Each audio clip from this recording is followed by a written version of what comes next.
बिस्मिल्लाहिर्रहमानिर्रहीम। अस्सलामुअलैकुम वरहमतुल्लाहि वबरकातुहू। आज के लेक्चर का आगाज़ एक अच्छी बात से करते हैं।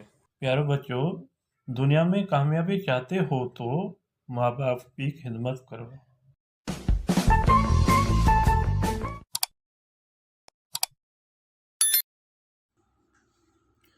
जी स्टूडेंट, आज के टॉपिक हमारे हैं सिंधी अदब मुख्तसर तारीख।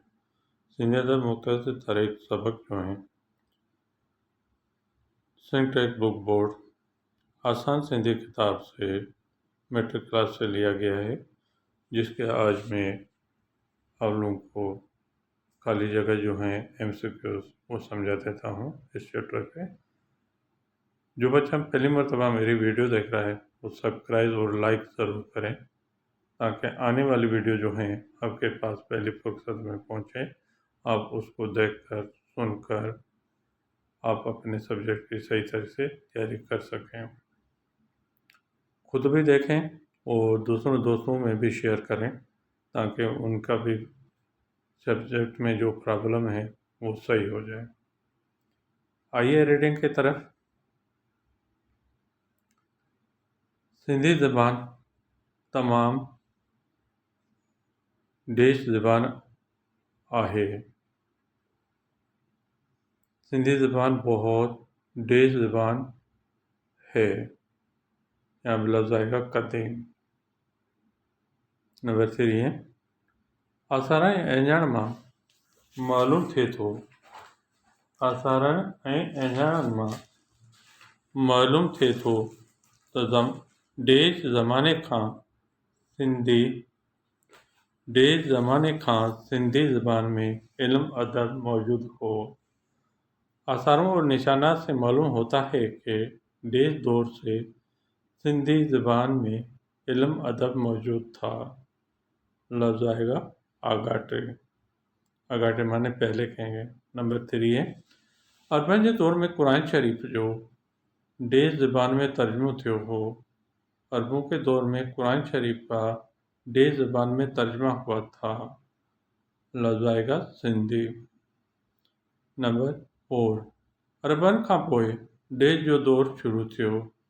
अरबों के बाद देश का दौर शुरू हुआ। लफ्ज़ आएगा सूमरन।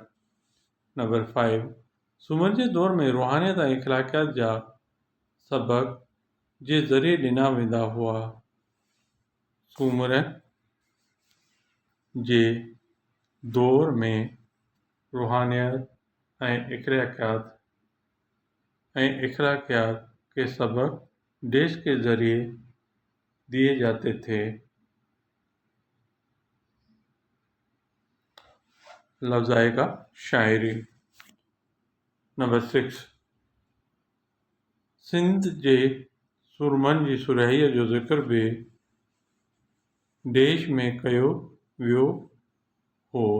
सिंध के बहादुरों की बहादुरी का जिक्र भी देश में किया गया था। लफ्ज़ आएगा बेतन। नंबर 7 है सूमर खां पोइ देश जो दौर शुरू थियो। सूमर के बाद देश का दौर शुरू हुआ। लफ्ज़ आएगा समन। नंबर 8 है समन के दौर जो आखिरी शायर देश हो। समन के दौर का आखिरी शायर देश था। लफ्ज़ आएगा काजी काजन।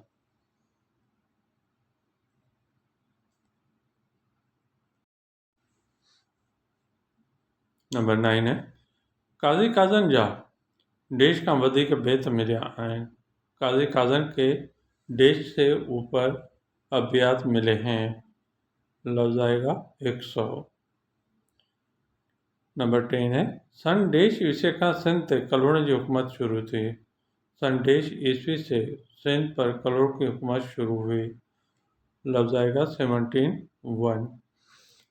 नंबर 11 सन देश ईस्वी में ठठे जे आलम मखदूम अबुल हसन सिंधी रस्म ख़त के बाकायदे सूरत ॾिनी। सन देश ईस्वी में ठठा के आलम मखदूम अबुल हसन सिंधी रस्म ख़त को बाकायदे सूरत दी। लफ्ज़ आएगा 1700। नंबर 13 है मखदम तलवार नाले किताब नज़म में लिखियो। मखदम तुल सलवार नामी किताब नज़म में लिखी। मखदूम अबुल हसन लफ्ज़ आएगा मखदूम अबुल हसन। नंबर 13 है सूमरन जो दौर अटकल देश ईस्वी का शुरू थे तो सूमरों का दौर तकरीबन देश ईस्वी से शुरू होता है। लफ्ज़ आएगा 1050। देश जे दौर के सिंधी ज़बान जो इल्म अदब जो सोनहरी दौर सॾियो वञे थो। देश के दौर को सिंधी ज़बान के इल्म व अदब का सोनहरी दौर कहा जाता है। लफ्ज़ आएगा कल्होड़न। नंबर 15 कल्होड़न जे दौर में असांखे सिंधी ज़बान जो अज़ीम तरीन शाइर देश मिले थो। कल्होड़ों के दौर में हमें सिंधी ज़बान का अज़ीम तरीन शाइर देश मिलता है। लफ्ज़ आएगा शाह अब्दुल लतीफ़ भिटाई। नंबर 16 है कल्होड़न जी हुकूमत बाद सन देश ईस्वी खां टालपुरन जो दौर शुरू थिए थो। कल्होड़ों की हुकूमत के बाद सन देश ईस्वी से टालपुरों का दौर शुरू होता है। लफ्ज़ आएगा 1782। नंबर 17 है कल्होड़न जे हुकूमत बाद देश जो दौर शुरू थियो। कल्होड़ों की हुकूमत के बाद सन देश ईस्वी कल्होड़ों की हुकूमत के बाद देश का दौर शुरू हुआ। यहाँ लफ्ज़ आएगा अंग्रेज़न। टालपुरन जो दौर जो अज़ीम शायर देश हो। टालपुर के दौर का अज़ीम शायर देश था। यहाँ लफ्ज़ आएगा सचर सरमद। नंबर 19 टालपुर जे दौर जो ॿियो वॾो शायर देश हो। टालपुर के दौर का दूसरा बड़ा शायर देश था। लफ्ज़ आएगा सैयद शाफ्त अली शाह। सैयद शाफ्त अली शाह पहिरियों भेरो सिंधी ज़बान में देश जो रवाज विधो। सैयद शाफ्त अली शाह पहली मरतबा सिंधी ज़बान का रवाज रखा या रवाज डाला। लफ्ज़ आएगा मरसी है। सैयद शाफ्त अली शाह सन देश ईस्वी में वफ़ात कए। सैयद शाफ्त अली शाह ने सन देश ईस्वी में वफ़ात पाई 1810। क्या आएगा 18 लफ्ज़ आएगा 1810। नंबर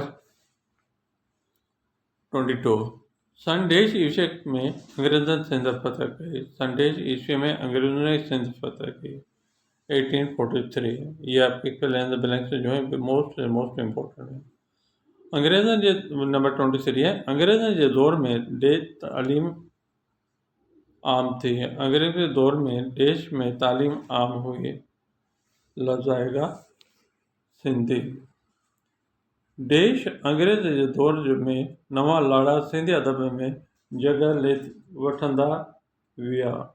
देश के दौर में सिंधी अदब में जगह लेते गए और उनमें देश के सबब बने। लफ्ज़ आएगा वसत।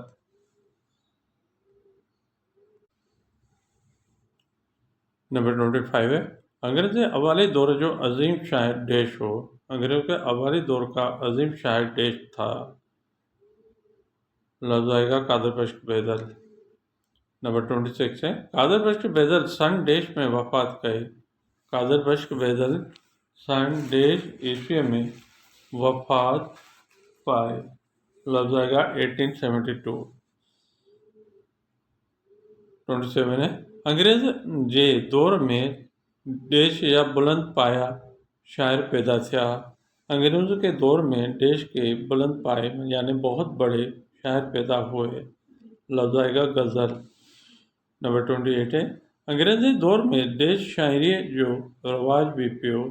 अंग्रेज़ों के दौर में देश शायरी का रवाज भी हुआ। लफ्ज़ आएगा इस्लाही। ये भी आपका इम्पोर्टेंट है बोर्ड के पेपर के हिसाब से। अंग्रेज़ों के दौर में देश आडो एक मकसद हुंदो हो। अंग्रेज़ों के दौर में देश के सामने एक मकसद होता था। लफ्ज़ आएगा नसर नवेश। नंबर 30 है पहिरीं मां भराई लड़ाई खां पोइ देश सुजाॻे जी लहर आए। पहिरीं मां भराई लड़ाई के बाद देश सुजाॻे की यानी शऊर की लहर आए, लफ्ज़ आएगा सियासी।